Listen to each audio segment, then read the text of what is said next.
Hola, buenas noches. Veo que ya están tres conectadas.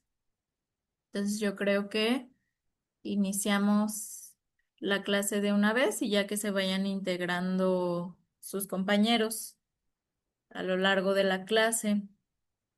Me parece que la clase pasada, no sé si me puedan corregir por ahí si se acuerdan, alcanzamos a ver hasta regulación de publicidad y regulación de suplementos. ¿Se acuerdan si acabamos de ver ambas regulaciones?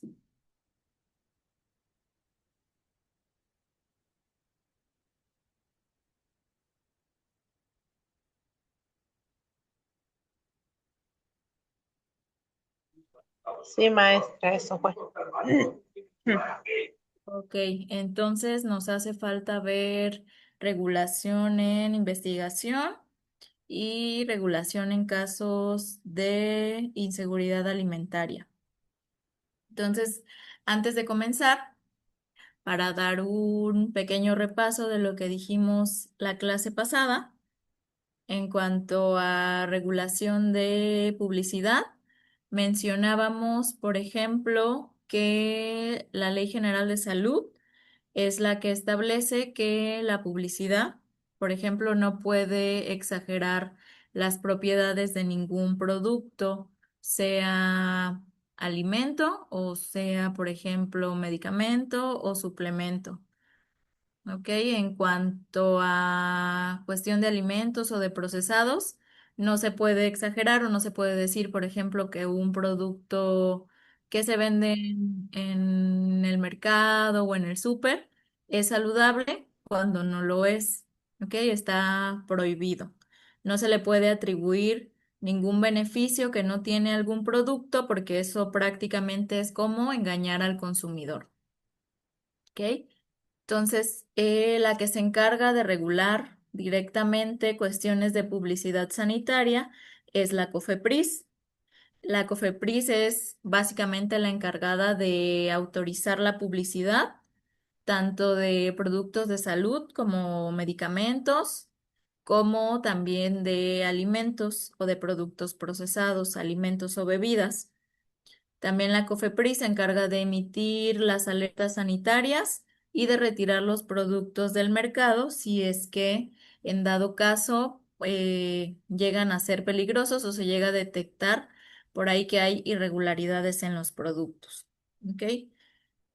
Después también mencionábamos sobre la Procuraduría Federal del Consumidor o Profeco, que es como se le conoce regularmente, que es, como su nombre lo dice, la que se encarga de proteger al consumidor, en este caso específicamente contra la publicidad engañosa.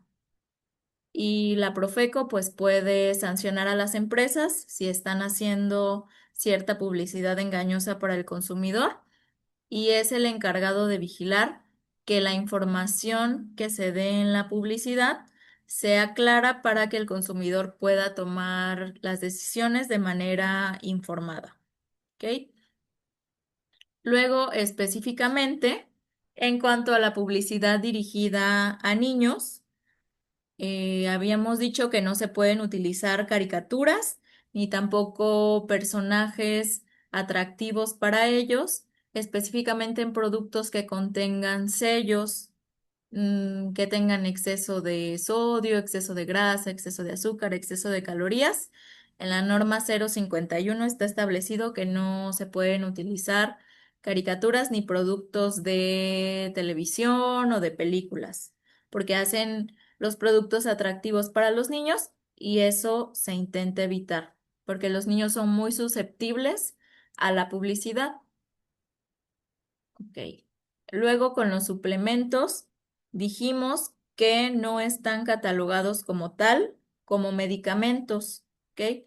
No, los suplementos pues no son medicamentos, entonces pueden salir al mercado y no se requiere que como tal, demuestren que tienen cierta eficacia terapéutica, ¿ok?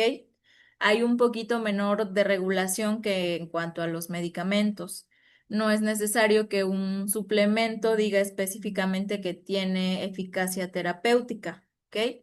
porque no se va a utilizar para curar alguna enfermedad o alguna dolencia. Entonces, la COFEPRIS, al igual que con la publicidad, es la que se encarga de verificar la seguridad de los suplementos. La COFEPRIS autoriza o retira los productos y se supone que tiene que encargarse de vigilar cómo se comercian, cómo se comercializan los suplementos. En cuanto a la regulación del etiquetado, específicamente de los suplementos, también se encuentra la regulación en la norma 051. En cuanto a la etiqueta de estos suplementos, debe de venir obviamente la información nutricional en los productos, los ingredientes que contiene cada suplemento. Deben venir, por ejemplo, ciertas leyendas en la etiqueta, como por ejemplo, este producto no es apto para niños, en la mayoría de los suplementos, o este producto no es un medicamento, o el consumo de este producto es responsabilidad de quien lo consume. O sea, como ese tipo de leyendas, el modo de uso, las advertencias de cada suplemento debe venir en la etiqueta. ¿Ok?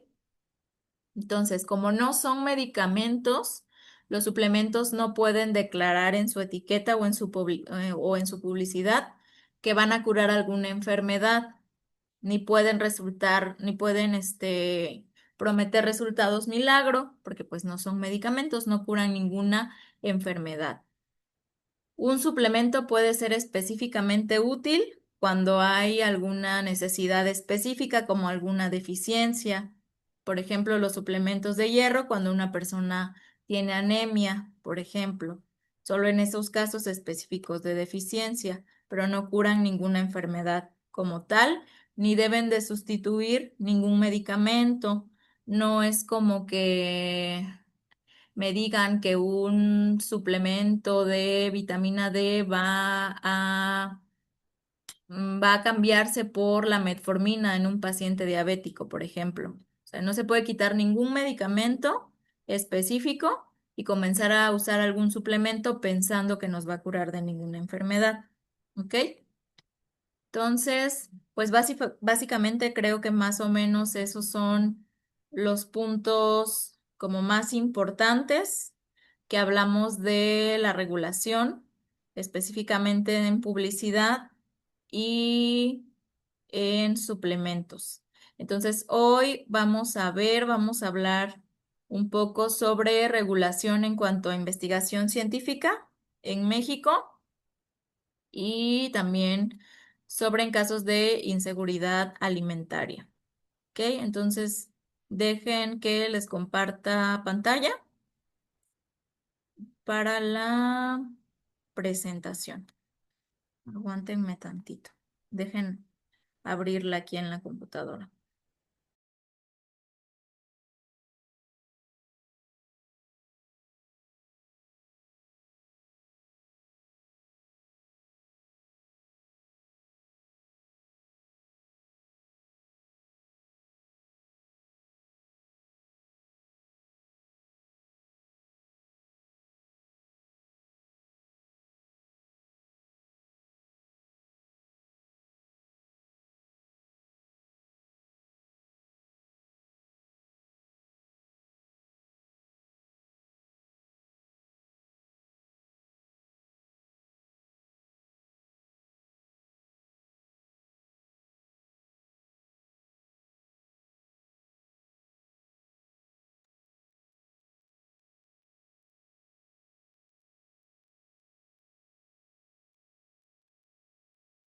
Si tienen alguna duda o pregunta, ya saben que me prenden su micrófono, porque cuando comparto pantalla luego no veo si alguien levanta la mano o no los veo en sus pantallas. De por sí luego no las prenden, entonces menos alcanzo a ver cuando estoy compartiendo pantalla. Entonces, vamos a iniciar con el tema de regulación específicamente en investigación en salud. Entonces, la investigación en salud en nuestro país está estrictamente regulada, ¿ok?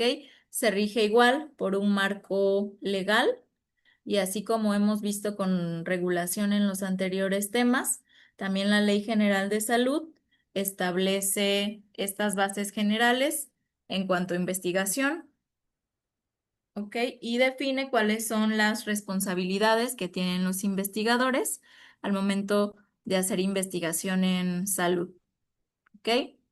En esta Ley General de Salud se detallan aspectos específicos como por ejemplo, digo, por si quieren revisar esta ley y leer un poquito más a fondo, se habla específicamente de los tipos de investigación que existen y que se pueden hacer, también los niveles de riesgo que tiene cada una de estas investigaciones y cuáles son los requisitos éticos y científicos de cada una de las investigaciones.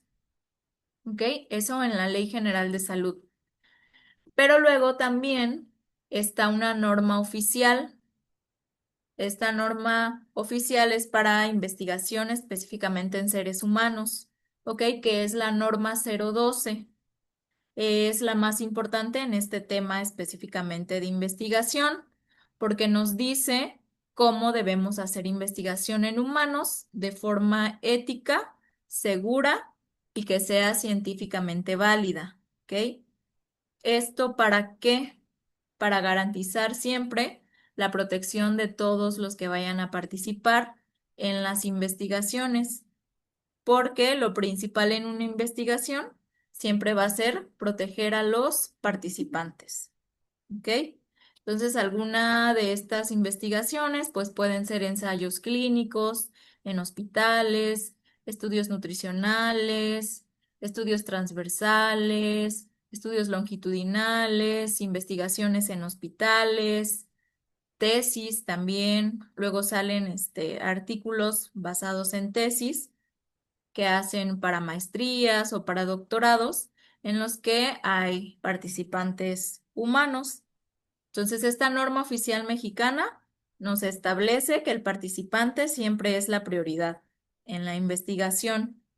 O sea que no le podemos hacer daño a los participantes y siempre debemos tener su consentimiento informado, ¿ok?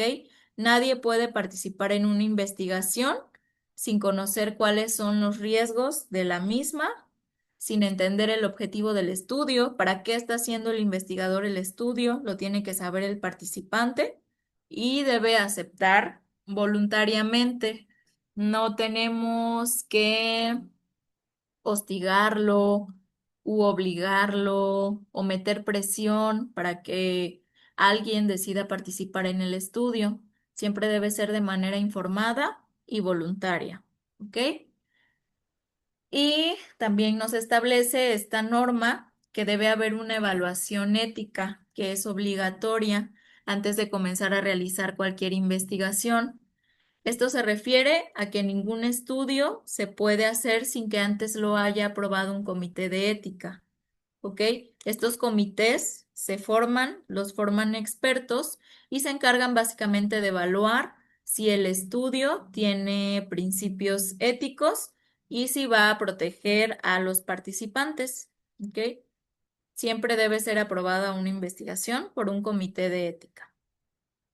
Y luego hay otro comité que se llama Comité de Investigación y este comité de investigación se va a encargar de evaluar que el estudio que se va a realizar tenga calidad científica, ¿ok? Que sea útil científicamente y que tenga una validez metodológica.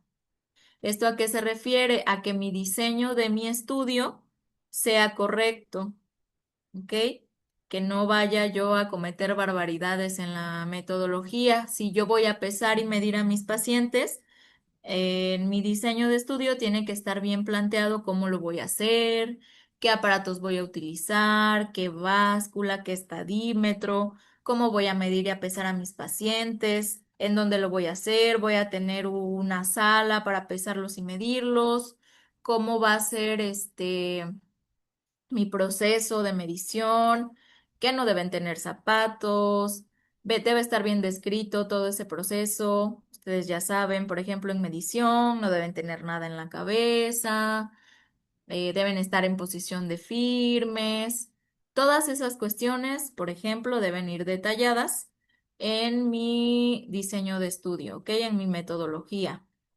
¿Cuándo lo voy a hacer? ¿A quién voy a medir y a pesar? ¿Cuál es mi población? Si voy a hacer mi estudio en niños, en adolescentes, en adultos, en personas con diabetes.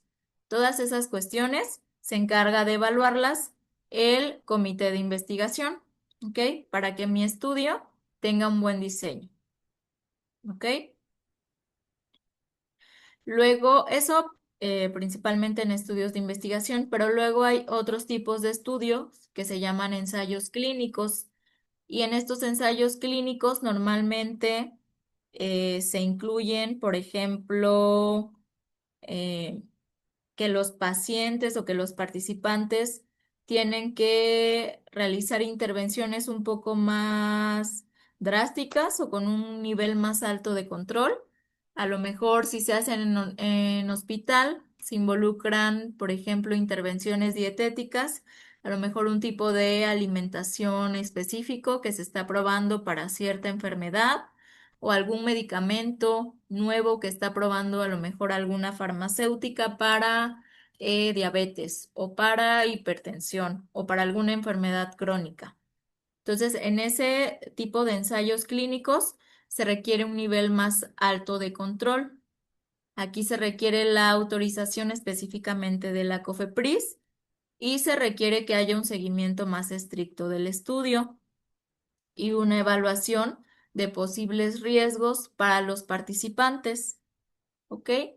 Ya más adelante, en las siguientes diapositivas, vamos a ver las investigaciones de acuerdo con su tipo de riesgo.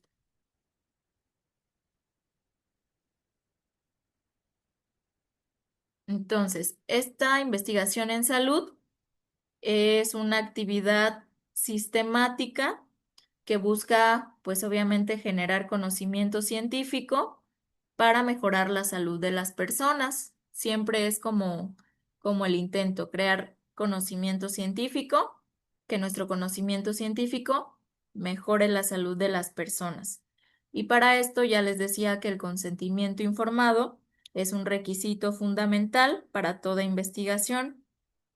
Mi participante, si yo voy a realizar un estudio, mi participante debe de saber en qué consiste este estudio, si lo estoy haciendo para ver alguna prevalencia, para ver si un medicamento funciona de manera adecuada para una enfermedad, si lo estoy viendo haciendo para conocer los hábitos de consumo de la población. Todo eso debe saber. ¿Cuál es mi objetivo de estudio? Se lo tengo que decir a los participantes. ¿Ok? ¿Qué beneficios espero yo obtener con mi estudio? También se lo tengo que comentar a los participantes. Si implica algún riesgo, por ejemplo, les digo, si se está probando algún medicamento, normalmente los medicamentos suelen tener efectos secundarios. Entonces, eso, hacérselo saber a los participantes. Y que después de tener toda esta información, ellos decidan de manera voluntaria participar en el estudio. ¿Ok? Esto para asegurar que mi investigación sea ética y que no pone en riesgo a mis participantes. ¿Ok? Si esta regulación no se cumple, no se lleva a cabo, se pueden producir sanciones legales o sencillamente se puede suspender el estudio. ¿Ok?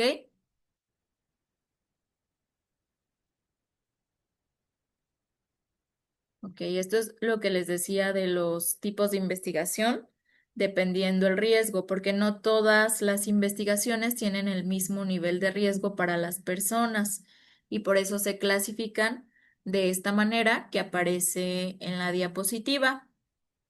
Ok, una investigación que no tiene riesgo son básicamente estudios donde no se va a realizar ninguna intervención a los participantes o ninguna intervención directa, ¿ok? Entonces, como no hay intervención, no existe un daño potencial. Un ejemplo de esto es si yo voy a realizar una encuesta a alguna escuela, algún centro de salud, algún lugar de trabajo. casa por casa, a lo mejor a una comunidad, a una colonia. Entonces, a lo mejor yo quiero saber qué tanto refresco consumen en la colonia tal de Chilpancingo. Entonces, yo simplemente voy a realizar una encuesta para conocer el consumo de las personas. No estoy haciendo ninguna intervención, entonces no tienen ningún riesgo para los participantes. ¿Ok? Entonces, la encuesta se clasifica como una investigación sin riesgo. O, por ejemplo, si en algún hospital, algún doctor, algún nutriólogo, no sé, quiere hacer su doctorado, su maestría, y para hacerlo quiere revisar los antecedentes familiares de él o de sus pacientes con diabetes, ¿no? Entonces, tiene que pedir consentimiento para utilizar los datos de los expedientes, pero si solamente se está revisando el expediente de los pacientes, pues no les genera ningún riesgo porque está utilizando lo que ya está escrito. No se está realizando ninguna intervención. No se modifica el entorno de los participantes, no se modifica nada en el cuerpo de los participantes, entonces no existe ningún riesgo. ¿Ok? Luego tenemos la investigación con un riesgo mínimo, que aquí normalmente es cuando hay, como por ejemplo, mediciones antropométricas o toma de muestras, como por ejemplo sangre, realizar extracción de sangre, pues normalmente no debería generar mucho riesgo, pero pues siempre hay posibilidad de que algún participante a lo mejor no le puedo ver bien la vena si voy a hacer extracción y lo lastimo, ¿no? O a lo mejor estoy viendo composición corporal y por alguna razón yo estoy nervioso, el paciente no deja de moverse, a lo mejor por ahí lo lastimo un poco con el plicómetro, ¿no? Son riesgos mínimos, no es algo que a lo mejor vaya a causarle un daño grave al paciente, por eso se considera riesgo mínimo. Y luego tenemos las investigaciones que ya son de mayor riesgo.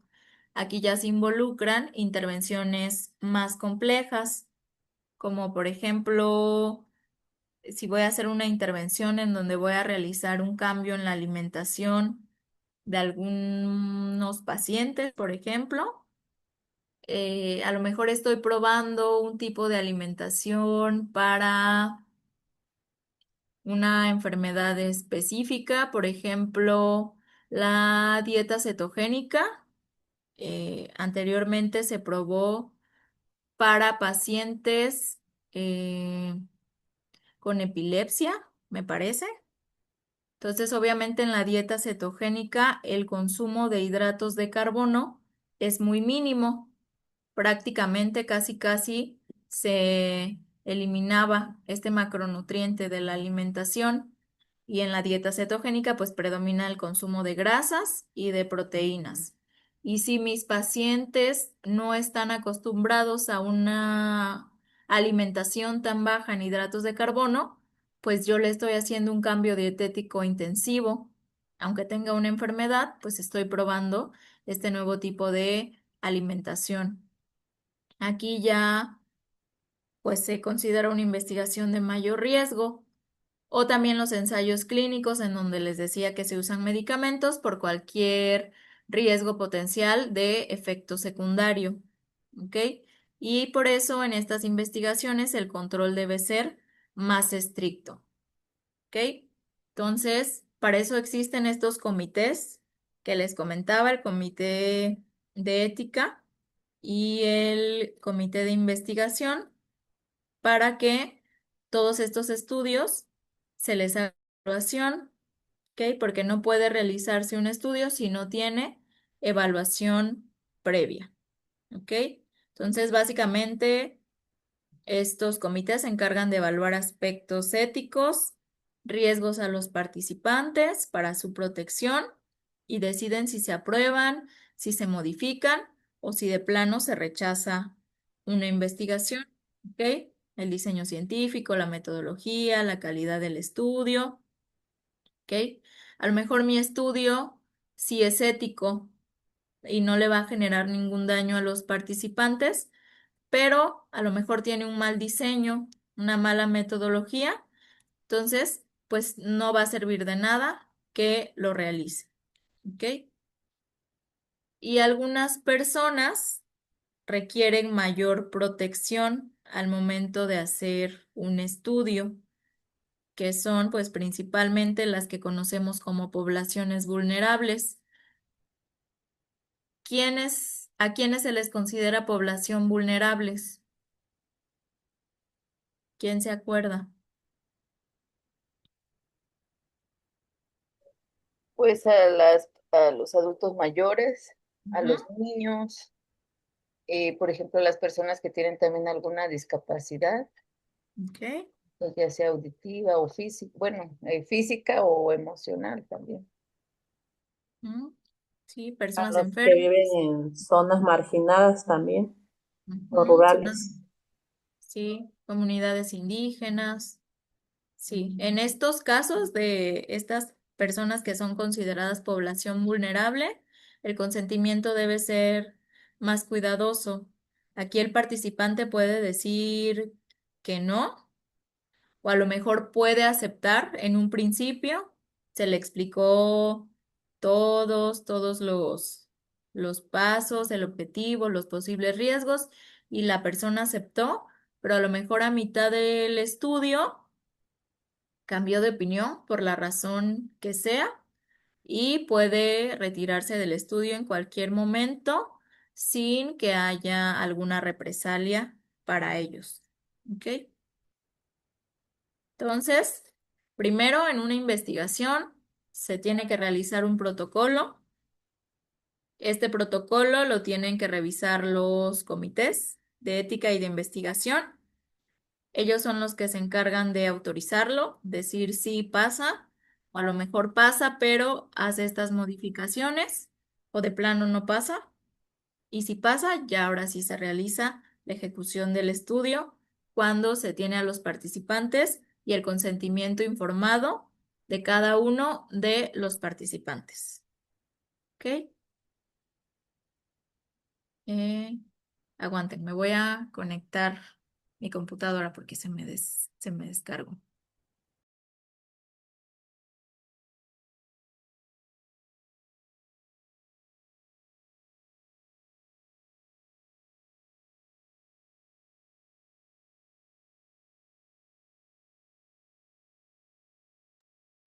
Ok.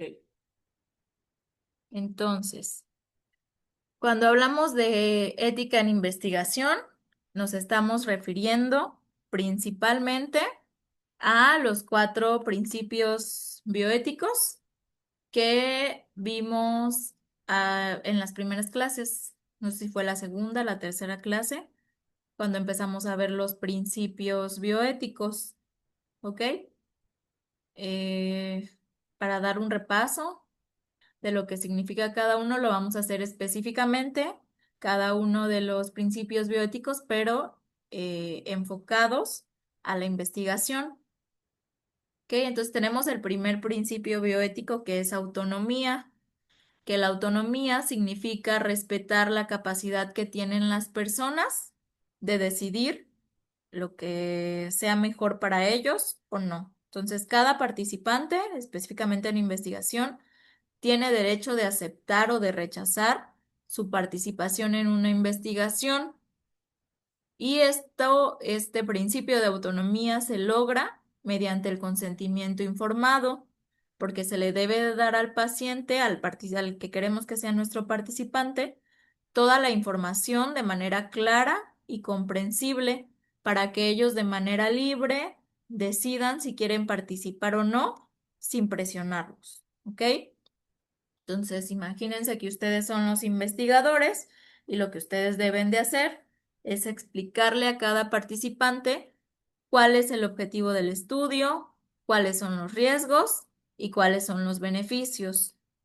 Y cualquier duda que tengan los posibles participantes, ustedes deben de contestarla. Entonces, si la persona decide no participar, se debe de respetar la decisión. Y así es como se aplica la autonomía. ¿Ok? Entonces, ¿cuál sería un ejemplo en el que haya una violación al principio de autonomía? ¿Qué se les ocurre?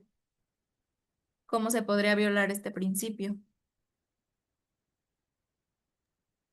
Por ejemplo, que es el que no se les informe bien para qué se va a utilizar la investigación o para qué motivo están ellos, con qué motivo ellos están participando. Por ejemplo, si es como decía usted, el caso del peso de los niños, de la talla y peso. Si yo voy a ocupar esa información para, por ejemplo, no sé, otro uso que no sea de investigación y a ellos no les informo, por ejemplo, para vender esos datos, no sé, a una compañía de, de refrescos, por ejemplo. Ellos pueden manipular la información y los niños y los papás no van a saber que realmente yo voy a ocupar para eso, ahí estaría violando, porque yo les diría que nada más es para saber qué tanta prevalencia hay en niños con obesidad, cuando en realidad quiero ocuparla para otra cosa. ¿Ok? En ese caso, uno les dice, lo voy a ocupar para X cosa, ellos aceptan, teniendo eso en mente o pensando eso, pero se ocupa, como dice Heidi, para venderlo a alguna empresa. Entonces estoy violando este principio porque ellos aceptaron para algo específico y no lo estoy cumpliendo. Es un buen ejemplo de cómo no se cumple el principio de autonomía, ¿ok? Incluir a una persona en algún estudio sin informarle adecuadamente para qué va a participar o incluso presionarla para que acepte participar, también es un ejemplo de cómo no se cumple este principio de autonomía. ¿Ok? Entonces, luego tenemos el siguiente que es beneficencia, que en investigación esto implica que el estudio que yo estoy realizando debe de generar un beneficio. ¿Un beneficio para quién? Pues ya sea un beneficio para los participantes, para la sociedad o para el conocimiento científico, para la academia. ¿Ok? Entonces, por ejemplo, si se realiza una investigación para conocer si agregando frutas y verduras en el desayuno escolar, si hacer eso va a mejorar la concentración de los niños. Entonces, aunque yo no encuentre, aunque a lo mejor yo estoy buscando eso, que si los niños en el desayuno comen más verduras y más frutas, los niños van a mejorar su concentración. Entonces, a lo mejor ya hice yo mi estudio y en mis resultados, por alguna razón, no obtuve mis resultados esperados y no encontré asociación entre mayor consumo de frutas y verduras y la mayor concentración en los niños. ¿Ok?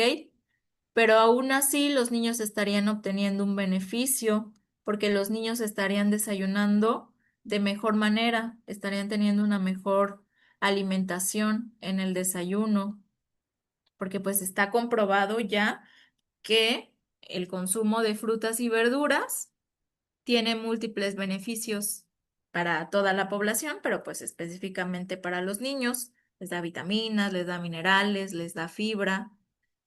Y aunque no haya obtenido mis resultados esperados, pues les estoy causando un bien a mis participantes del estudio.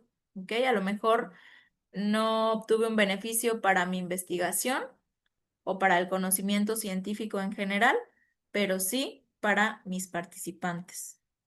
¿Ok? Y aparte está comprobado que los niños pues necesitan aumentar su consumo de frutas y verduras. Entonces, pues yo les estoy causando un beneficio, aunque mi investigación no haya tenido los resultados esperados. ¿Ok?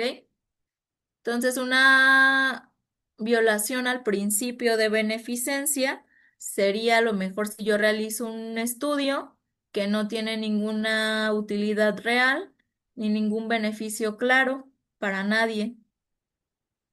Por ejemplo, si yo quisiera investigar o hacer una investigación para comparar si los pacientes bajan más de peso si toman agua fría o agua al tiempo durante 2 semanas.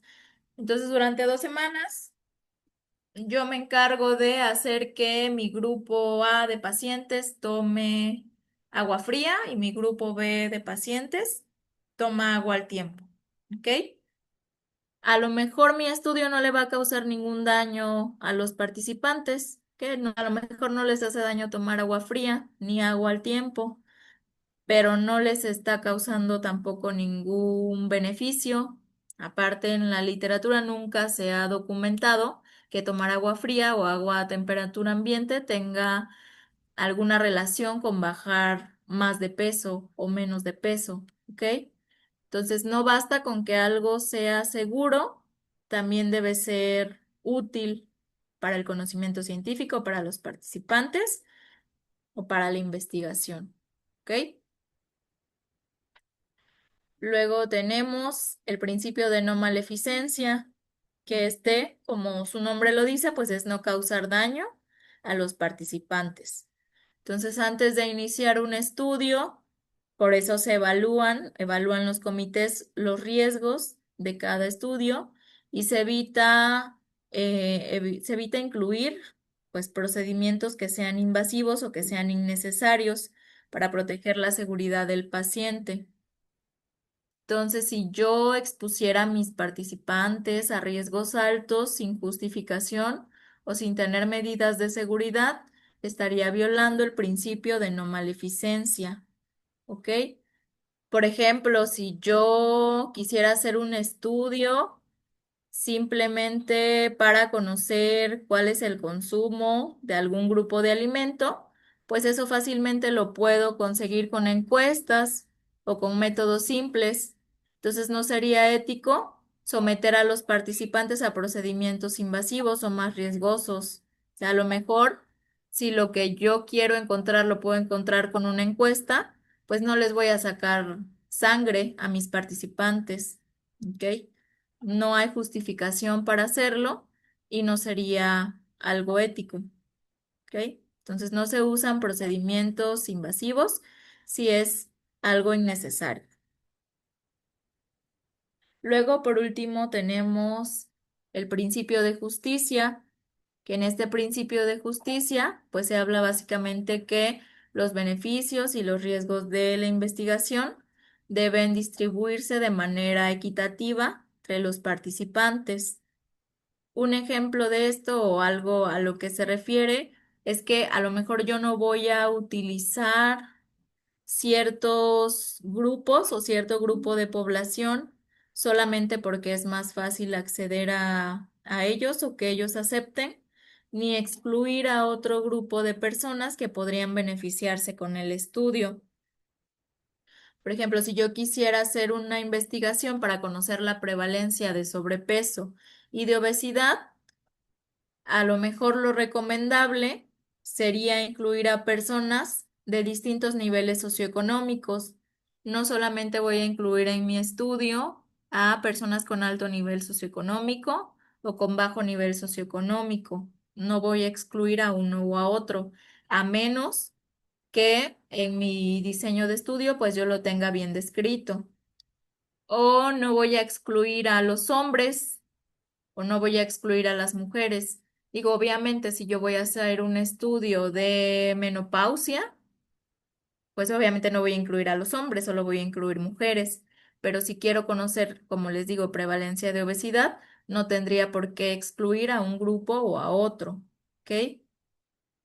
O a menos que yo quisiera enfocarme en un grupo específico de edad, pues si no, no tendría por qué eliminar a un grupo de edad. A lo mejor quiero conocer la prevalencia en toda la población, entonces voy a incluir distintos grupos de edad. Esto principalmente para que mis resultados sean más representativos de toda la población en general y no concentrarme en un grupo específico, ¿ok? Mi selección debe de ser justa, debe ser equitativa, ¿ok? Una violación de este principio es que a lo mejor yo realizo estudios solamente en ciertas poblaciones vulnerables, como por ejemplo en alguna comunidad de bajos recursos, porque a lo mejor para mí como investigador se me hace más sencillo reclutar a este tipo de participantes, porque a lo mejor se me hace más fácil incidir en ellos para que acepten participar. Entonces aquí yo no tendría una distribución justa de participantes.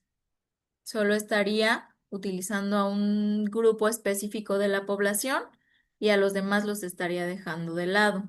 ¿Ok? Entonces se tienen que cumplir estos principios bioéticos para que mi investigación sea ética. Y la responsabilidad del investigador siempre va a ser proteger a los participantes, garantizar su seguridad, respetar sus derechos, seguir los protocolos que hayan sido aprobados. A lo mejor yo hice un protocolo y ya me lo aprobó comité de ética, pero yo a la mera hora modifico mi protocolo o mi diseño de estudio sin autorización y ya no lo vuelvo a mandar a revisión. Eso no se puede hacer. Si ya te aprobaron el protocolo, así debe de hacerse. ¿Ok? Siempre se debe de cumplir lo evaluado por los comités y siempre debo de garantizar la confidencialidad de mis participantes. Debo proteger sus datos personales y evitar uso indebido de la información que obtengamos. Por ejemplo, como decía Heidi, yo no puedo decirle a mis participantes que voy a utilizar su información para algo y a la mera hora vender esta información de mis participantes. Eso, pues nunca se debe de hacer. ¿Ok? La investigación científica no solamente debe ser válida en cuanto a el diseño de estudio o a conocimiento científico, también debe garantizarse que sea ética, ¿ok? No creo que ninguno de nosotros quisiera aceptar participar en un estudio en los que no se nos explican los riesgos que podríamos tener o no tener, ¿ok? Entonces,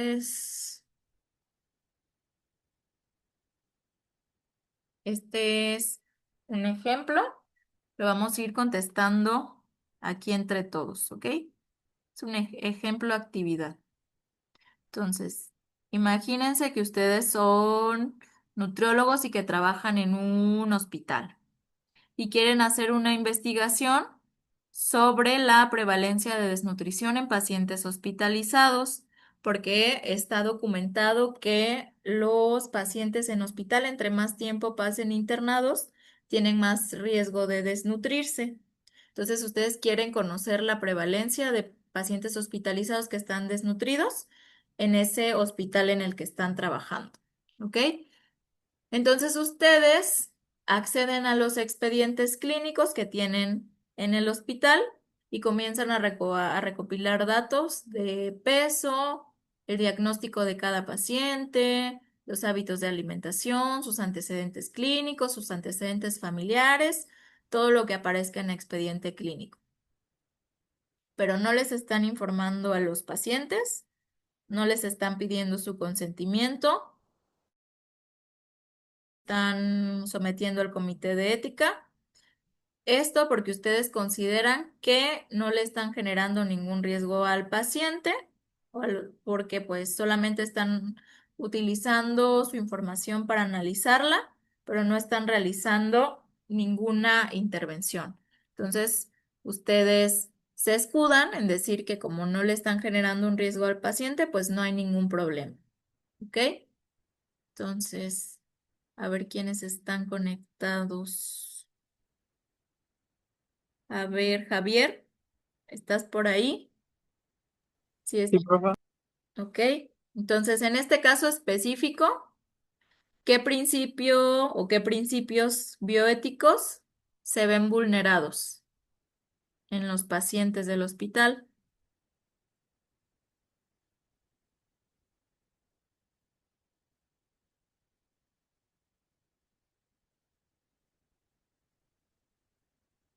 De estos, ay, De estos cuatro principios que acabamos de comentar, ¿cuáles se ven vulnerados en este caso específico?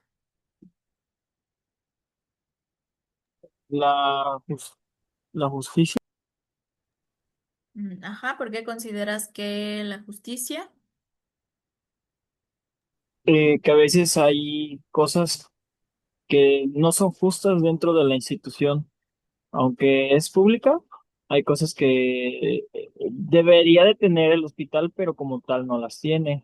Y ya que eso lo hace vulnerable eh, la, la atención que se les brinda a los pacientes.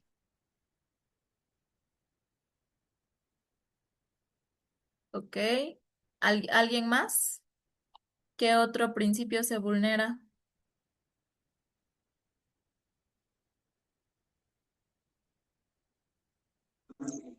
La no maleficencia, La no maleficencia, ¿por qué?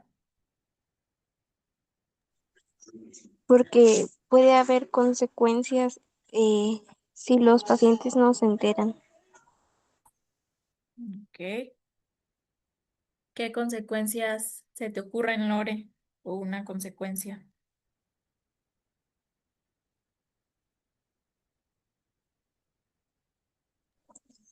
Pues que como dice por aquí, que si publican los resultados puede haber daños para los pacientes.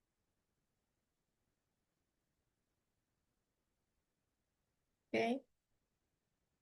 Principalmente, el que más se ve vulnerado es el principio de autonomía, porque acuérdense que la autonomía nos dice que el paciente debe de aceptar participar o no participar en una investigación, en un estudio. Entonces, en este caso, el nutriólogo no le está pidiendo su autorización a los pacientes, solamente está tomando la de los expedientes clínicos. Y aunque no se esté generando ninguna intervención, el paciente siempre debe de aceptar que se analicen o que no se analicen sus datos. Entonces, aquí no se le está explicando, no se está pidiendo autorización, no se está pidiendo consentimiento. Entonces, no pueden decidir los pacientes participar o no participar. Así que el principio que se ve vulnerado principalmente es la autonomía. ¿Ok? Entonces, Diana, no sé si estás por ahí. ¿Cuáles son los errores que está cometiendo el nutriólogo en este caso específico? Que no informa a los pacientes y que tampoco pide su consentimiento. ¿Ok? Uno es que no está pidiendo autorización a los pacientes. ¿Qué más? ¿Alguien más ve algún otro error por ahí? Pues que no somete el proyecto al comité de ética. Ujú. También ese es otro. No tiene aprobación del hospital porque no está dando la información de que va a hacer una investigación y por ende no está sometiendo esta investigación al comité de ética del hospital. ¿Ok? Entonces también ese es otro error que está cometiendo. ¿Ok?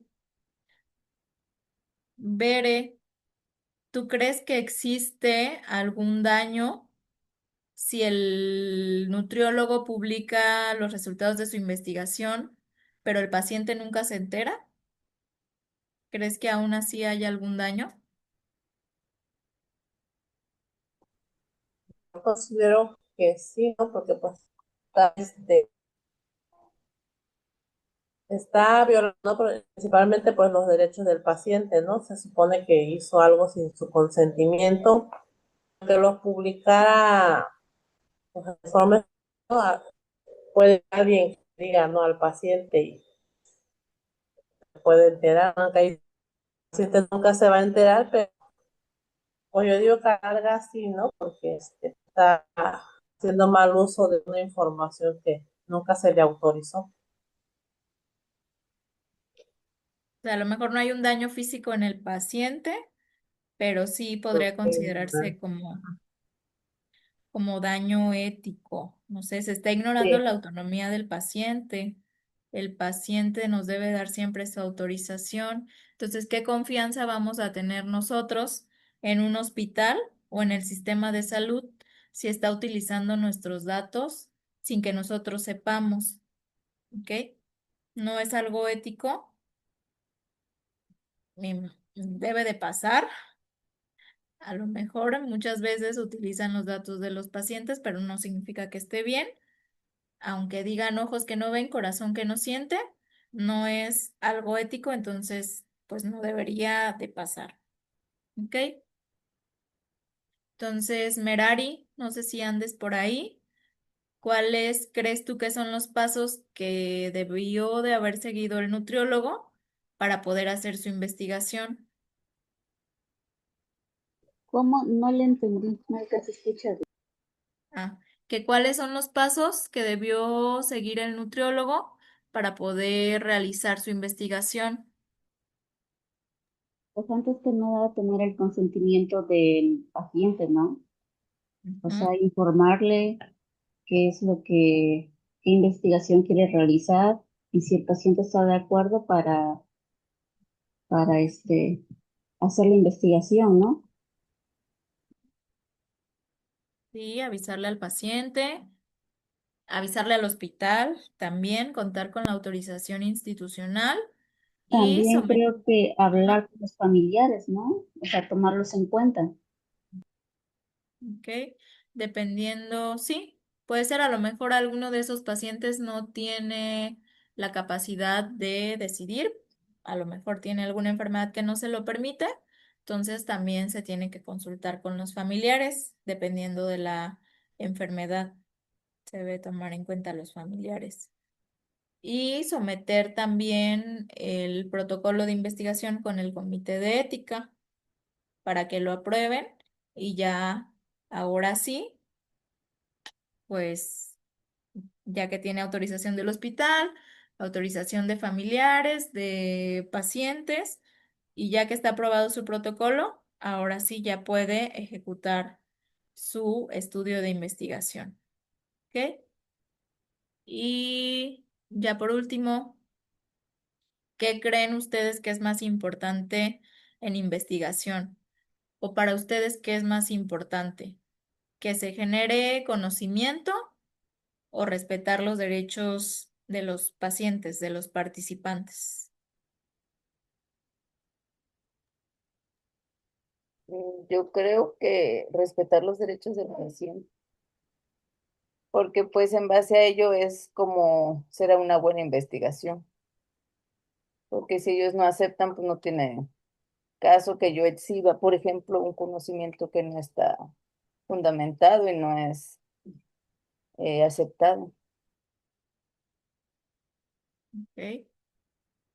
Sí, respetar los derechos de los pacientes siempre va a ser más importante. Es como el principio fundamental en la investigación en salud.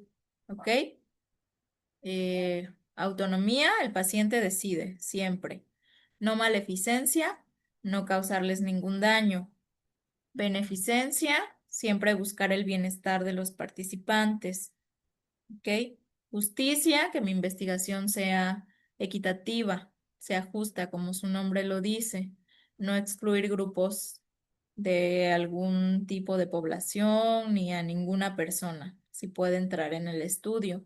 Si se violan estos principios, la investigación deja de ser ética, ¿ok? Y ningún estudio debe realizarse sin consentimiento, porque el bienestar de los pacientes siempre es prioridad, ¿ok? El conocimiento científico sí es importante, obviamente, pero nunca debe obtenerse a costa de los derechos de las personas. Siempre se debe de priorizar al participante antes que al conocimiento científico. ¿Ok? Mm.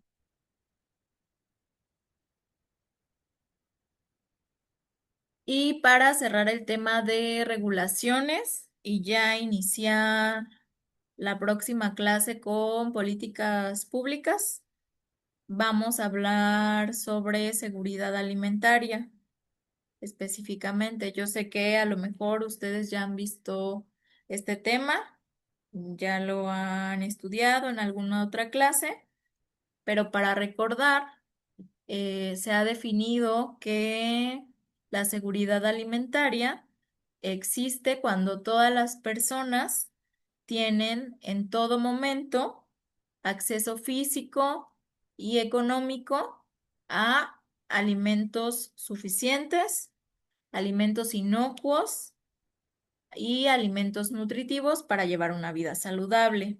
¿Ok? O sea que no basta o no es suficiente con que haya alimentos. Estos alimentos deben de ser suficientes en cantidad y deben de tener buena calidad nutricional.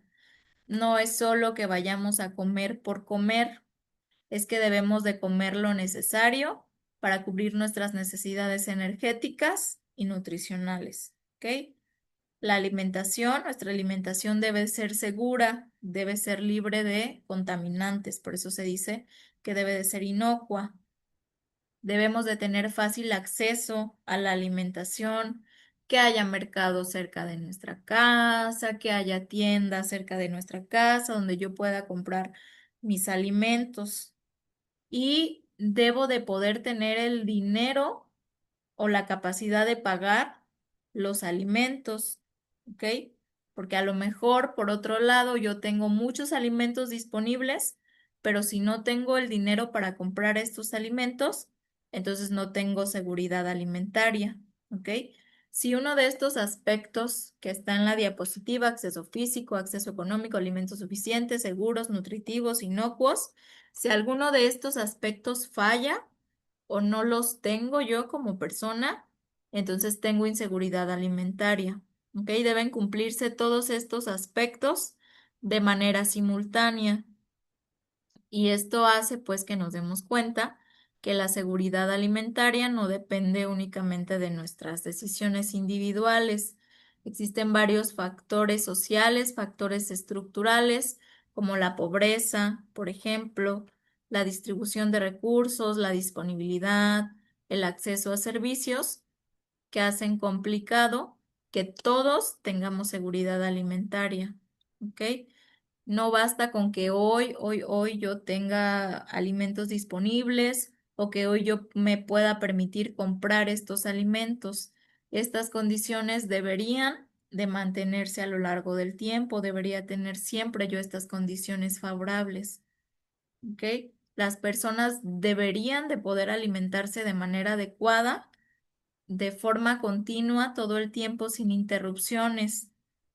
El problema es que esto no es así, pues no pasa. Entonces, una familia puede hoy tener acceso a alimentos, pero si mañana el jefe de familia pierde su empleo por alguna razón, o si hay alguna crisis económica y suben demasiado los precios de los alimentos, entonces ese acceso que yo tengo puede desaparecer. Entonces, aunque hoy yo tuviera seguridad alimentaria, a lo mejor mañana por alguna razón puedo perderla, puedo tener inseguridad alimentaria. ¿Ok? Existen varios factores que pueden afectar esta estabilidad. ¿Ok? Uno de ellos, les digo, las crisis económicas. ¿Ok? Se dispara el precio de los alimentos por alguna razón y ya no puedo yo comprarlos porque no me alcanza para comprar los alimentos que son nutritivos y que van a hacer que yo tenga una buena salud o una buena calidad de vida. ¿Ok? Otro ejemplo en el que a lo mejor se pierde la seguridad alimentaria es cuando ocurren ciertos desastres naturales, como los huracanes. Por ejemplo, en Acapulco, si se acuerdan de Otis, mucha gente no tenía que comer porque no tenían ni disponibilidad de alimentos, ni las condiciones como luz o electricidad para cocinar los alimentos. Otro, por ejemplo, cuando hay temblores o terremotos, también muchas personas pierden sus bienes materiales, sus casas, no tienen dónde cocinar los alimentos, por eso hay tantos albergues. O cuando hay sequías, a lo mejor inundaciones, esas cuestiones pueden afectar producción de alimentos, ¿ok? O la pandemia, por ejemplo, que muchas personas perdieron su trabajo en pandemia. Entonces, al momento de perder trabajo, pues ya no tengo un sueldo, ya no puedo comprar los alimentos que a lo mejor estaba yo acostumbrado a comprar, o ya tengo que reducir la cantidad de lo que estoy consumiendo. No sé, entonces la seguridad alimentaria a lo mejor hoy la tengo, pero mañana puedo perderla. Y está garantizado, ya habíamos hablado en las clases pasadas, que el derecho a la alimentación pues se tiene que cumplir, está en nuestra constitución política, pero pues no siempre se cumple, no siempre es así. Entonces, es lo que les digo, la seguridad alimentaria está respaldada por un marco legal que es el que reconoce a la alimentación como un derecho humano. Entonces, establece que el Estado tiene la obligación de cumplir con que todos tengamos derecho a la alimentación. En la Constitución Política esto se encuentra en el artículo 4, ¿ok? Ahí es donde se reconoce el derecho a la alimentación. Y esto significa que todos tenemos derecho a acceder a alimentos suficientes, nutritivos y de calidad, ¿ok? Entonces el Estado, el gobierno es el que tiene la obligación de crear las condiciones necesarias para que todos podamos cumplir este derecho. Luego está también la Ley General de Salud.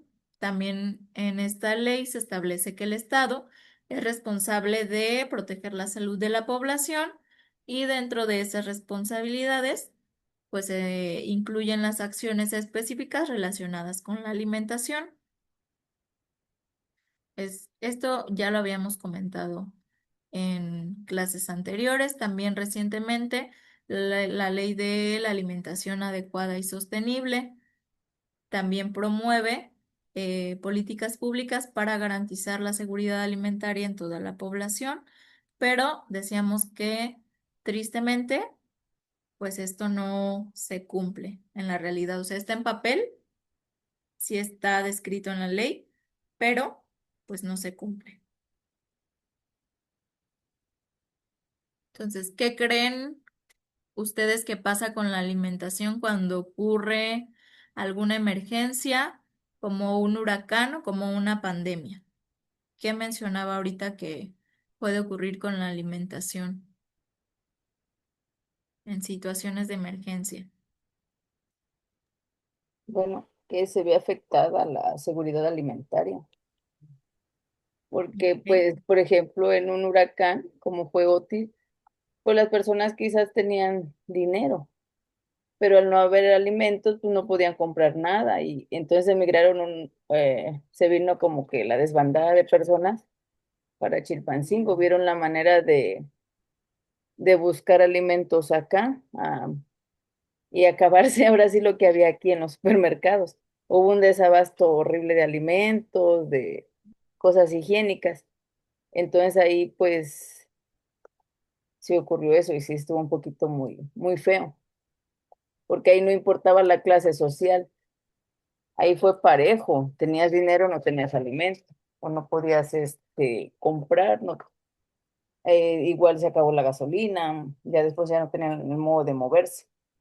Y no hubo apoyo o alimento no hubo apoyo más bien que les alcanzara, porque como usted comentaba, igual en Otis pues no hubo electricidad, quizás los alimentos que tenían pues se echaban a perder muy rápido.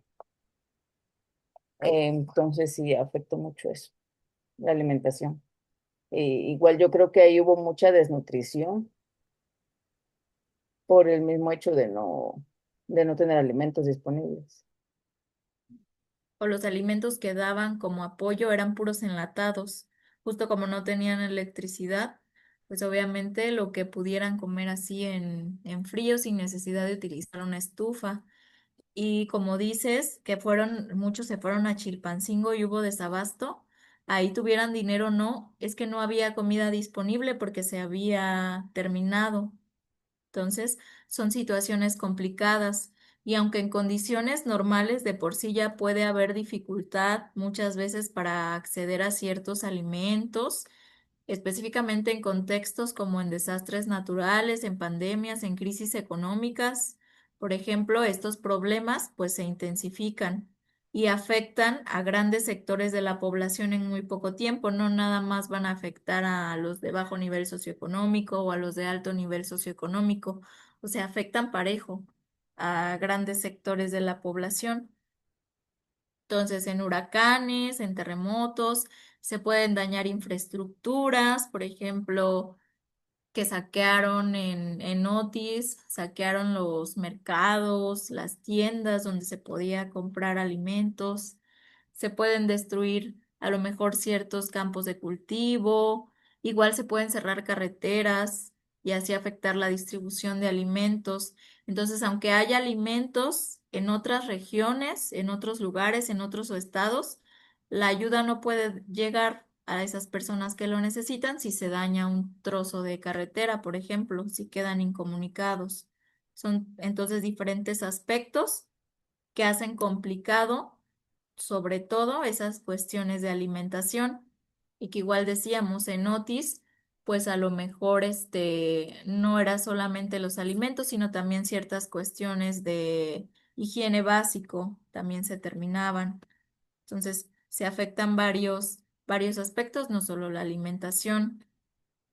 Les decía también que en la pandemia de COVID, muchas personas pues perdieron sus ingresos, entonces eso impactó directamente en la capacidad que tenían para comprar alimentos y hubo también interrupciones en la producción o en la distribución, mejor como querían que todos estuviéramos en casa, a lo mejor los ganaderos, los agricultores, a lo mejor salían un día sí, un día no, un día a la semana, pero ya no estaban produciendo como se acostumbraba normalmente, ¿ok?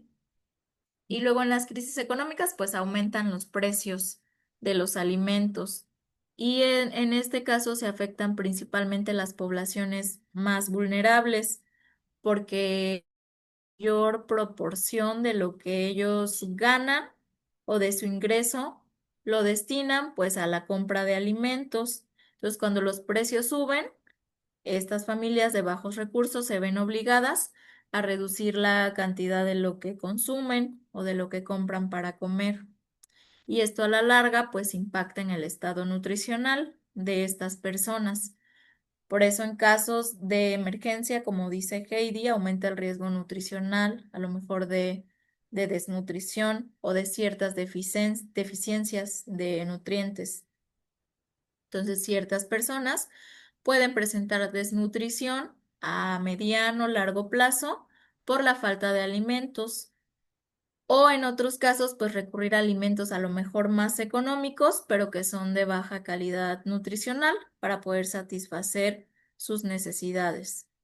Entonces, si este grupo de personas pues ya de por sí estaban en situaciones vulnerables y son las más afectadas, pues en estas situaciones de emergencia es cuando se ponen a prueba si los sistemas alimentarios y los sistemas de salud realmente pueden garantizar este derecho a la alimentación, específicamente en condiciones adversas. Entonces, en situaciones de emergencia, vemos si de verdad el Estado, el gobierno, puede garantizarnos esta seguridad alimentaria. Entonces, en situaciones de emergencia, el gobierno tiene la obligación principal de que los alimentos que estén disponibles, o sea, ya los que se pueda dar a la población, eh, que sean seguros principalmente, que sean inocuos, ¿ok? Que sí lleguen a la población, aunque no haya carreteras, aunque haya más dificultades, pero que lleguen de una forma u otra y que no vayan a representar un riesgo sanitario para las personas, ¿ok? Normalmente el gobierno se encarga, como seguramente vieron en Otis, de distribuir las despensas. a las personas y como no tenían electricidad, normalmente les digo, eran alimentos que estaban enlatados, que se podían comer sin necesidad de cocinarse. Se crean albergues muchas veces para estas personas. Incluso la sociedad se encarga de donar alimentos, productos de higiene básica para las poblaciones afectadas, pero se deben de reforzar acciones de vigilancia sanitaria para evitar principalmente riesgos que estén asociados a un consumo de alimentos en malas condiciones, porque durante las emergencias sanitarias, las condiciones de higiene pues se pueden ver afectadas.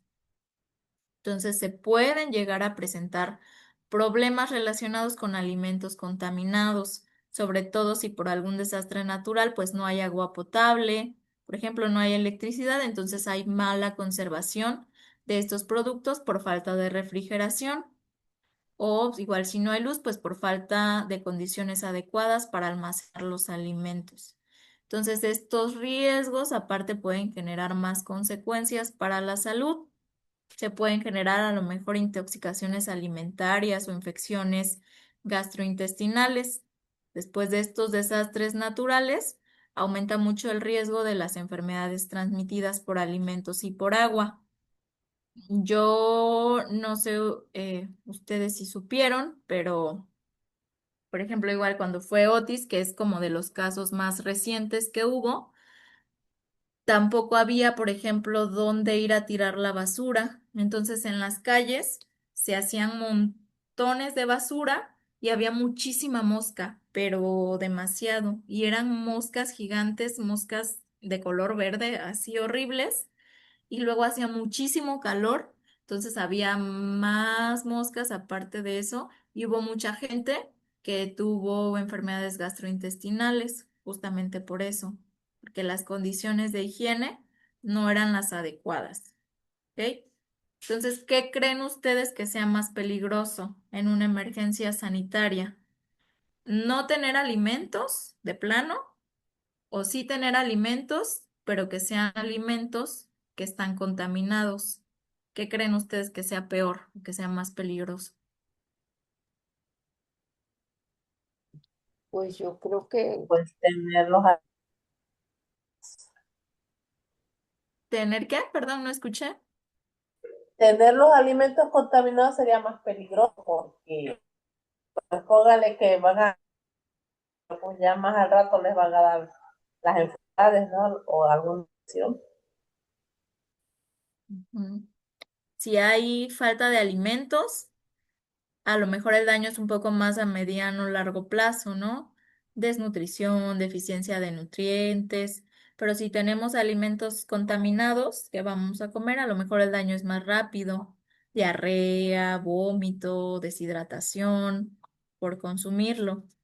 ¿Ok? Entonces, la instancia encargada de vigilar que estos alimentos que lleguen a las poblaciones necesitadas, los alimentos, el agua, que esto no represente un riesgo sanitario, el encargado es la COFEPRIS. Durante emergencias sanitarias, la COFEPRIS es la que puede emitir alertas sanitarias o realizar verificaciones para asegurar que los productos, que los alimentos que lleguen a las poblaciones sean seguros para su consumo. ¿Ok? En desastres naturales, normalmente también protección civil ayuda mucho. Es la institución encargada principalmente de organizar los albergues y de coordinar la ayuda humanitaria y se encarga de apoyar para distribuir los alimentos y el agua a las poblaciones, a la población afectada. Es la que se encarga de esta distribución. Ay, ok. Entonces, también tenemos que hablar de cuestiones éticas en estos casos de seguridad alimentaria, específicamente en cuestiones de desastres naturales. ¿Ok? Tenemos estos dos conceptos, justicia y equidad, que ya hemos ido hablando de ellos en clases anteriores. Y cuando hablamos de justicia, nos estamos refiriendo a que todas las personas deben de tener el mismo derecho a acceder a alimentos suficientes y de calidad. No debe haber discriminación hacia ninguna persona, ¿ok? Todos debemos de tener el mismo derecho, no importa la condición social, la condición económica, condición geográfica, el sexo de la persona, nada, ¿ok? Todos debemos tener la posibilidad de alimentarnos de manera adecuada. Sin embargo, en la vida real, pues no todas las personas tienen las mismas condiciones. Entonces aquí es donde ya entra el concepto de equidad, que igual ya lo habíamos comentado en clases pasadas, que el concepto de equidad es distinto al concepto de igualdad, ¿ok?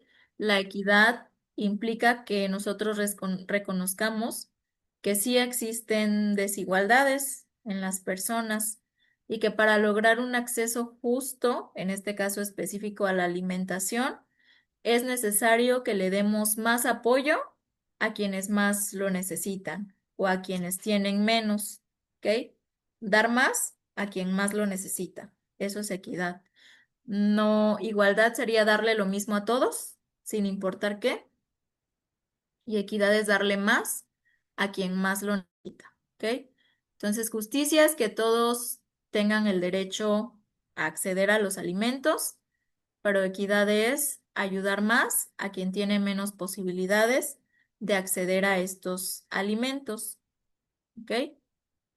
Entonces ya vimos que en emergencias sanitarias hay escasez de alimentos. Esa es una realidad. Pero ¿cómo decidimos quién recibe alimentos primero en una comunidad específica?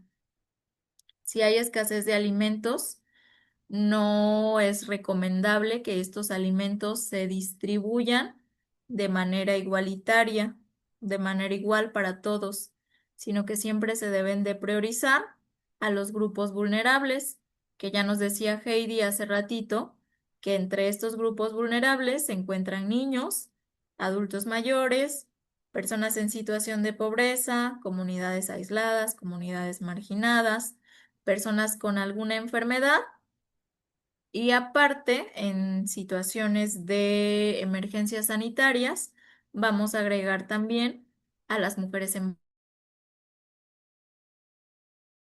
entrarían como población vulnerable, porque estos grupos tienen mayor riesgo de desnutrición y de complicaciones de salud en situaciones de crisis. No es que se tenga favoritismo por alguno de ellos, sino que es cuestión de priorizar a quienes tienen mayor riesgo y menor capacidad de acceso.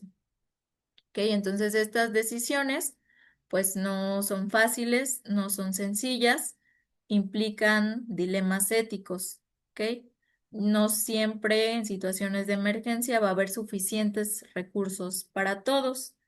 Entonces se debe de buscar la manera más justa o la manera más equitativa de distribuir de manera responsable el apoyo alimentario.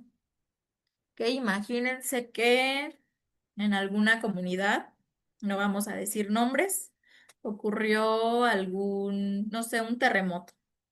Entonces hubo destrucción, mucha gente perdió su casa, perdió sus bienes materiales. Entonces, pues se tuvieron que ir a albergues, ¿ok? Entonces, en este albergue específico hay todo tipo de población. Hay niños, hay embarazadas, hay personas enfermas, hay adultos mayores, hay adolescentes, hay jóvenes, hay adultos sanos también. O sea, hay de todo, como en cualquier comunidad. Entonces, la ayuda va llegando poco a poco, porque se destruyeron carreteras y está costando trabajo que la ayuda llegue. Entonces, en mi albergue hay 200 personas, pero alcanzaron a llegar por el momento nada más 100 despensas, ¿ok? La mitad de las personas que hay. ¿Cómo consideran ustedes que deberían repartirse estas despensas? ¿O cómo lo harían ustedes? ¿Qué sugerirían?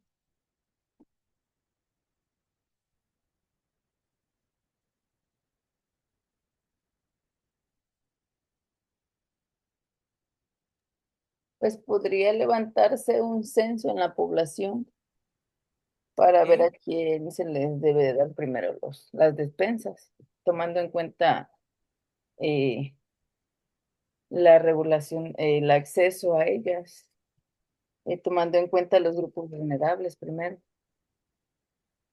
Yo considero que Ok. sería la forma más equitativa. Ok. ¿Alguien más? ¿Alguien tiene otra idea? ¿O alguien lo haría de manera distinta?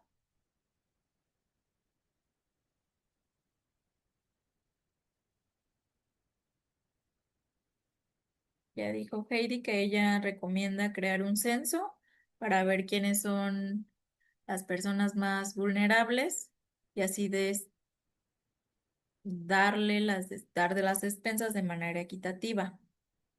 ¿Alguien lo haría de otra forma?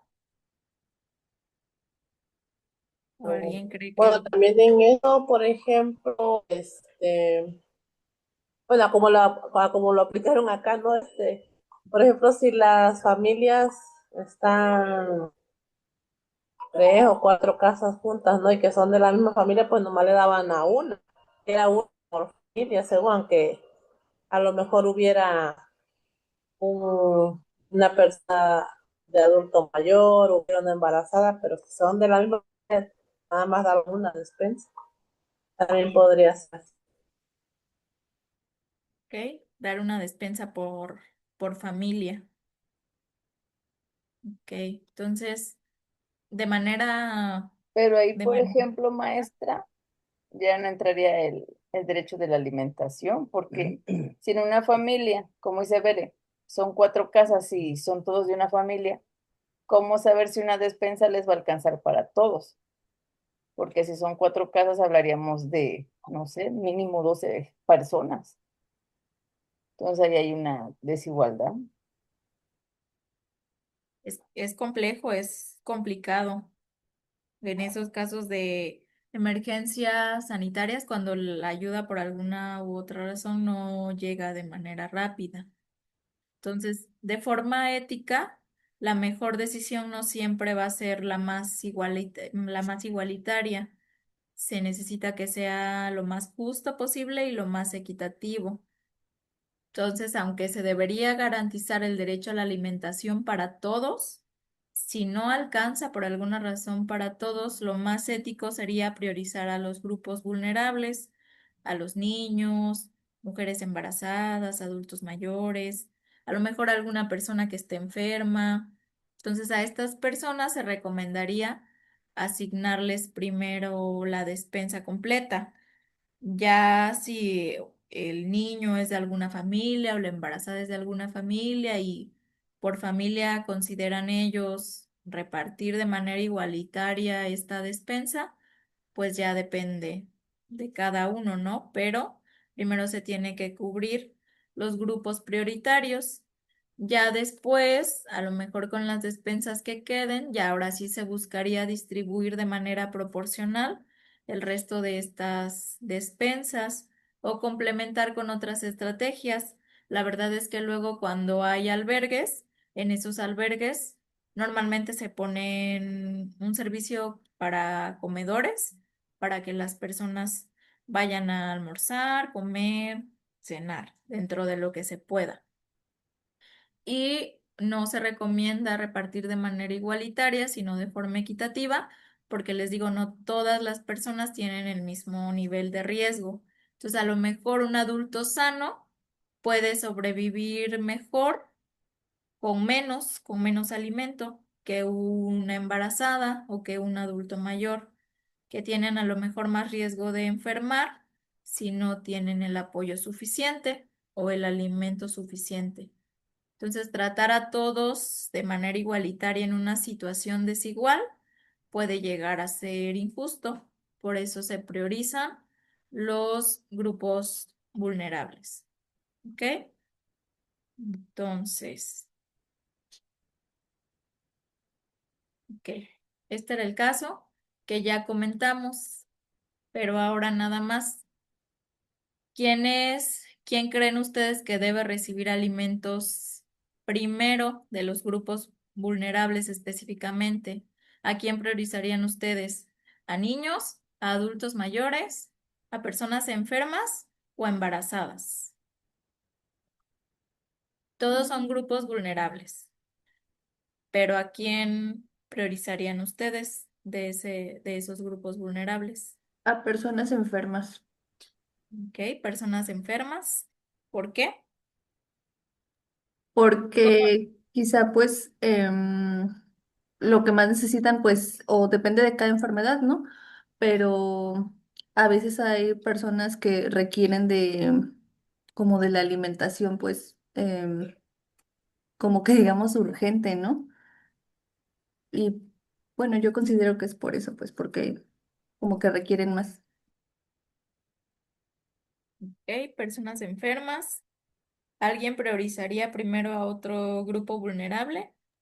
Yo considero que las mujeres embarazadas. Ok, ¿por qué?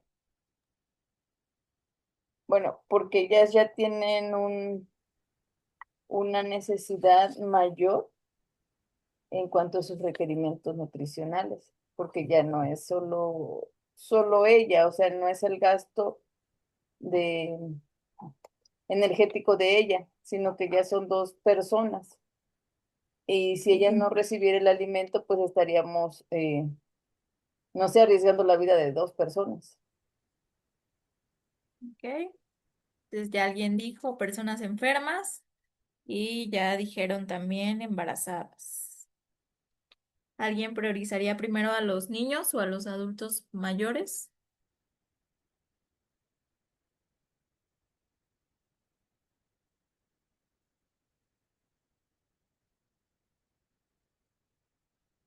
Igual esto ya depende también veíamos que una cosa era la ética y otra cosa era la moral.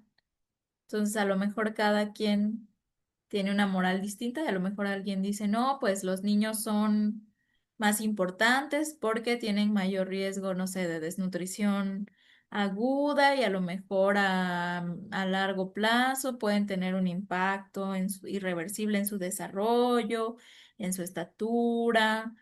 A lo mejor tienen mayor riesgo de mortalidad los niños por alguna infección. ¿Ok? A lo mejor, como dice Heidi, las mujeres embarazadas importan más porque es riesgo para la madre y aparte riesgo para el bebé. Y tienen a lo mejor las embarazadas mayor requerimiento nutricional y si hay desnutrición impacta en el desarrollo fetal o personas enfermas, porque si están enfermas, pues aumentan los requerimientos de nutrientes, tienen más riesgo de complicarse, si tienen diabetes a lo mejor y no comen, les puede dar hipoglucemia, tienen requerimientos específicos de nutrientes, las personas enfermas. O alguien puede considerar que es más importante atender a a los adultos mayores porque tienen mayor riesgo de fragilidad, tienen menores reservas nutricionales. Normalmente los adultos mayores tienen muchas comorbilidades, ¿no? Eso a lo mejor ya depende de lo que considere pues cada persona, ¿no? Pero siempre priorizar población vulnerable. Entonces, ¿qué instituciones dijimos que deben intervenir en estas emergencias sanitarias? ¿Se acuerdan qué instituciones mencionamos?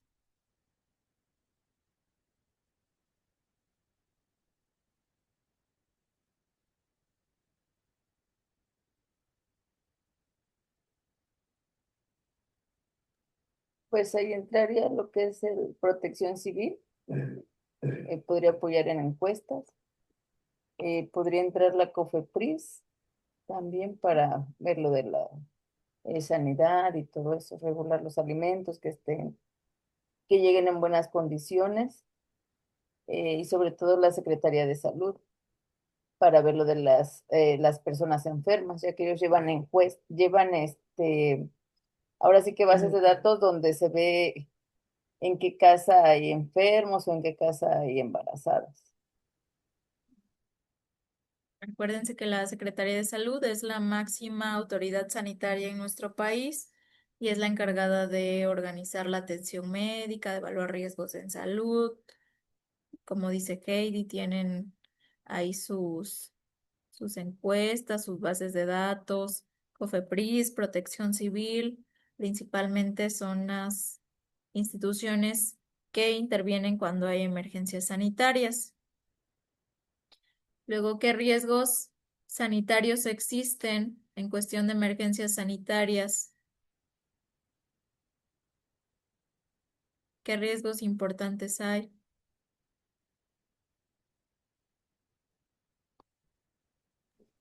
Pues las enfermedades de transmisión de alimentos, las gastrointestinales, ahora sí que también las enfermedades que se crean por lo sucio, ya sea dermatitis, hongos, eh, también por heridas que se puedan infectar. También, sí, principalmente riesgo de enfermarse por alimentos contaminados, por mala higiene, porque no hay agua potable también, porque no se pueden refrigerar los alimentos, se pueden generar enfermedades gastrointestinales o algún brote. A lo mejor un brote son situaciones cuando varias personas de una misma comunidad, a lo mejor en este caso varias personas que están en X albergue, presentan una misma enfermedad en un periodo corto de tiempo y generalmente es por la misma causa. Entonces, cuando muchas personas se enferman en el mismo lugar y por la misma causa, entonces a lo mejor en el albergue en el que están, consumen a lo mejor agua contaminada y la mitad de las personas del albergue comienzan a tener diarrea o a tener vómito. Entonces es un brote que surge, ¿ok? Misma enfermedad en un tiempo específico por la misma causa. Y suele ocurrir mucho en este tipo de situaciones porque las condiciones sanitarias se deterioran y eso facilita la aparición de infecciones o de enfermedades gastrointestinales. ¿Ok? A veces el mayor riesgo no es que falte la comida, sino que hay comida, pero es comida que está en mal estado. ¿Ok? Entonces ya para terminar, a ver, Bere, ¿qué decisión sería ética en si un huracán deja incomunicada a X comunidad y hay alimentos limitados? ¿Cuál sería como la decisión más ética en un caso así,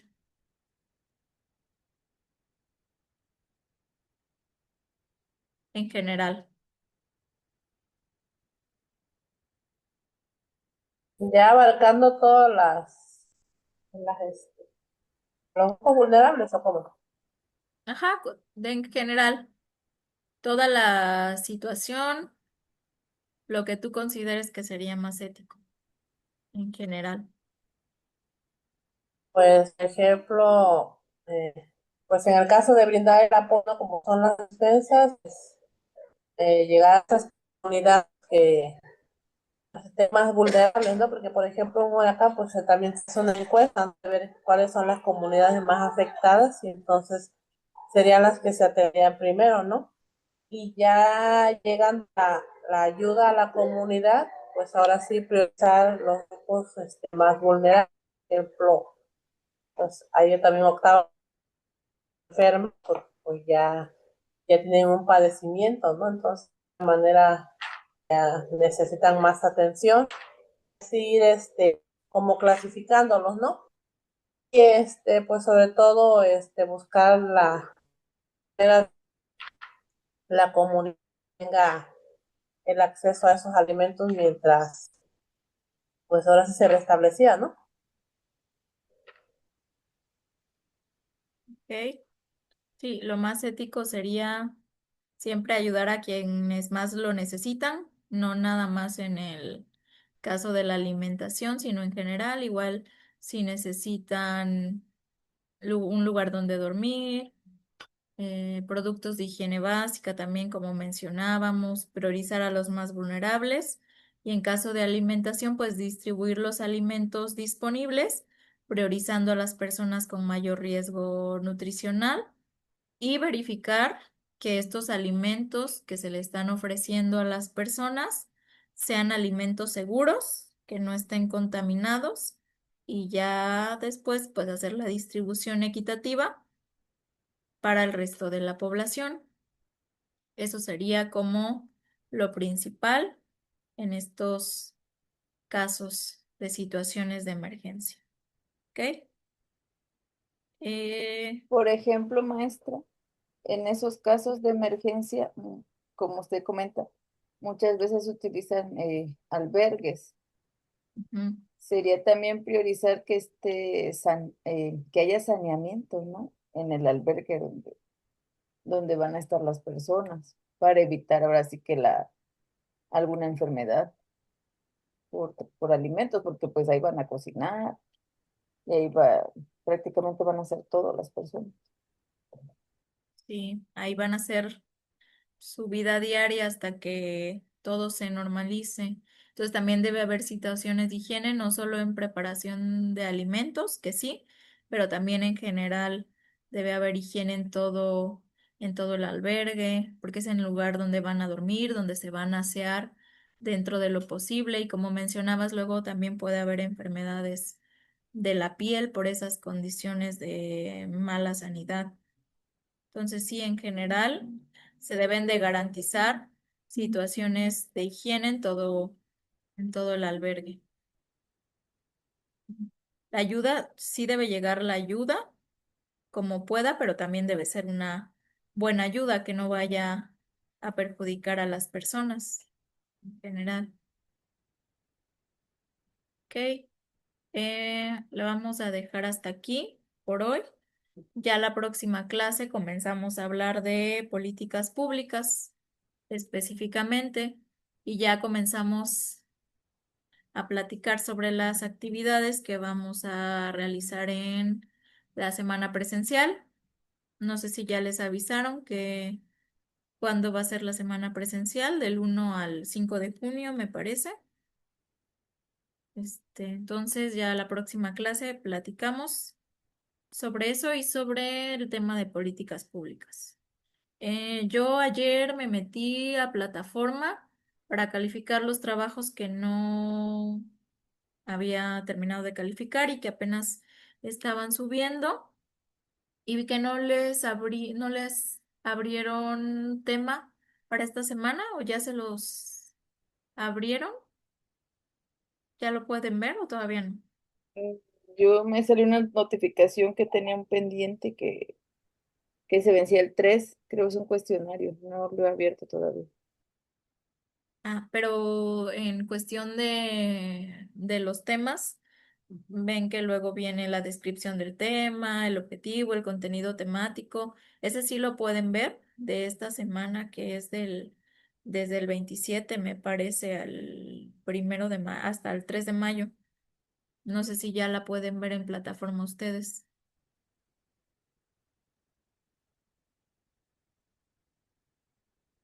Sí, es de la ley general, lo acabo Ah, de mm, abrir.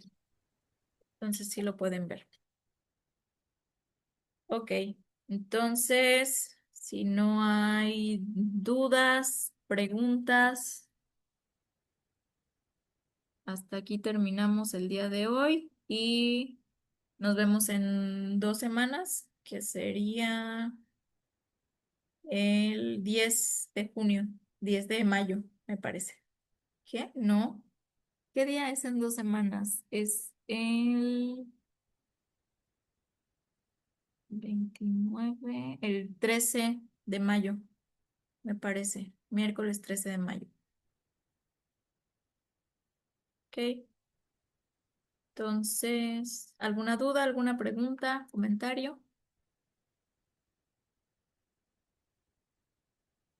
De mi parte, no, Sí, maestra, gracias. Ok. Entonces, pues que tengan bonita noche, descansen, cuídense mucho y nos vemos en 2 semanas. ¿Ok? Cualquier duda, me pueden mandar mensaje o correo.